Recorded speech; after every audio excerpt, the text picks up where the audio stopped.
Hello everyone. කලින් video එකේදී අපි Git සහ GitHub අතර වෙනස ගැන ඉගෙන ගත්තනේ. දැන් තියෙන වැඩේට බහින්න වෙලාව. අද වීඩියෝ එකෙන් මම ඔයාලට පියවරෙන් පියවර කියලා දෙනවා කොහොමද නිවැරදිව GitHub account එකක් හදාගන්නේ, ඔයාගේ profile එක professional විදිහට සකස් කරන්නේ කොහොමද, විශේෂයෙන් university email එක ඇතුළත් කරලා විශ්වවිද්‍යාල ශිෂ්‍යයෙක් විදිහට ලැබෙන වාසි ලබා ගන්න කොහොමද, ඒ වගේම ඔයාලගේ profile එකේ ලස්සන readme එකක් සහ cover image එකක් දාලා හදාගන්නේ කොහොමද කියලා. එහෙනම් අපි පටන් ගමු. මුලින්ම github.com වෙබ්සයිට් එකට ගිහිල්ලා ඔයාගේ email address එක සහ strong password එකක් දීලා sign up වෙන්න. ඊළඟට ඔයාටම ආවේනික username එකක් add කරන්න. පොඩි tip එකක්. username එක තෝරගන්නකොට professional එකක් තෝරගන්න.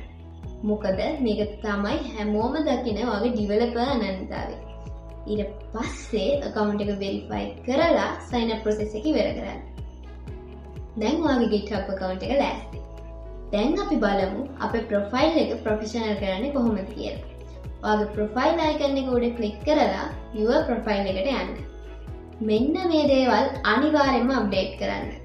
හොඳ පැහැදිලි profile picture එකක්, bio එක, ඒ වගේම ඔයාගේ portfolio website එකක් තියෙනවා නම් ඒක link එක. ඔයාලගේ social media link add කරන්නත් පුළුවන්. මේ කොටස ශිෂ්‍යයෙක් විදිහට ගොඩක් වැදගත් වෙනවා.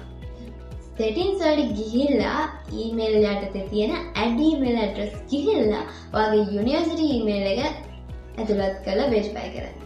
ඇයි මේක වැදගත්? GitHub student developer pack එක හරහා $1000 ගණනා වටිනා software tools වලට nominate ලබා ගන්න පුළුවන්. ඔයා university email එක verify කරලා තියනවා. දැන් අපි බලමු GitHub එකේ තියෙන සුපිරිම ෆීචර් එකක්. ඒ තමයි profile readme එක. මේක හරහා ඔයාට ලස්සනට ඔයා ගැන විස්තර profile එකේ මුලටම දාගන්න පුළුවන්. මේක කරන්න මෙහෙමයි. අලුත් repository එකක් හදාගන්න. ඒකට නම විදිහට දෙන්න ඔයාගේ username එක. ඒ කියන්නේ ඔයා කලින් ඔයාගේ account එක හදද්දී දීපු username එක. මේක public වෙන්න ඕනේ වගේම add a readme file කියන එක ටික් කරන්න. දැන් මේ readme එකේ ඔයාට පුළුවන් ඔයා දන්න skills ගැන ලියන්න, ඔයා දැනට වැඩ කරන project ගැන කියන්න, ඒ වගේම LinkedIn, YouTube link සහ ලස්සන banners මේකට එකතු කරන්න. ඔයාට මේ readme එකට අවශ්‍ය code එක තනියම ලියන්න අමාරු නම් බය වෙන්න එපා. ඔයාගේ විස්තර ඇතුළත් කරපු ගමන් ඔයාට අවශ්‍ය සම්පූර්ණ code එකම generate කරලා දෙන website ඕනේ තරම් තියෙනවා. මම ඒ වගේ ලේසියෙන්ම profile readme එකක් හදාගන්න පුළුවන් website කීපයක link description එකේ දාලා තියන්න. ඔයාලට තියන්නේ එතනින් code එක copy කරලා මෙතන paste කරන්න විතරයි. ඔයාගේ profile එක අනිත් අයට වඩා කැපිලා පේන්න නම් markdown පාවිච්චි කරලා